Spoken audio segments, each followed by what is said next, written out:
walang hanggang pagmamahal sa atin ng Panginoon. Kasi sabihin natin o hindi, we were aware of all the things that God has given to us and all the sacrifices, but yet we wouldn't give back all the things that He deserved.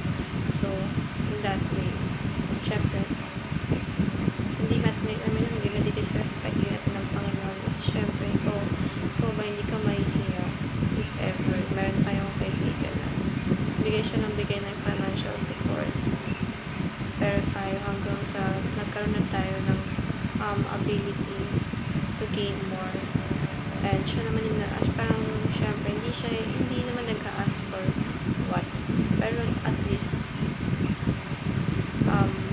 magbigay tayo, or for like, let's say, hindi naman inoobliga, pero it makes us happy, and also God, if we will make a move to give back all the things that we deserve as what I have said. So, dito, laging pinapaalala sa atin ng Lord na He can give us na yung mga bagay na akala mo hindi mo makakamit, pero magugulat ka na lang, ito yung bagay na pinag-pray mo, yet tumitingin ka sa mga negative impacts that has caused you.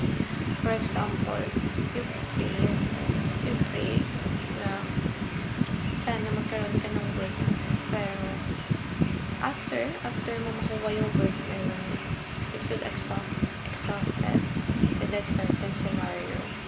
So, nagkakaroon na ng thinking na kung ipagpapatuloy mo pa to, pero naiisip natin na ito yung bagay na pinipray natin sa Panginoon. So, lagi namang sa una mahirap. I think yes, talagang lagi mahirap sa umpisa, pero when you get used of it, you'll know more and you'll gain more. So, kung gaano tayo sana minamahal ng Panginoon, nag-give back natin sa Kanya nang sa ganun, of course, mas marami pang pagpapala ang ibibigay sa atin ng Panginoon. Hindi lang pagpapala, hindi lang din sa sarili natin, but of course with our family, with our beloved ones, friends, etc. So, I hope you guys learn, and huwag lang tayo maging one-sided. Huwag lang sabihin na mahal tayo ng Panginoon. Sana mahalin din natin siya, at of course, ibigay natin din lahat ng mga papurit pasasalamat na deserve naman talaga ng Lord, at hindi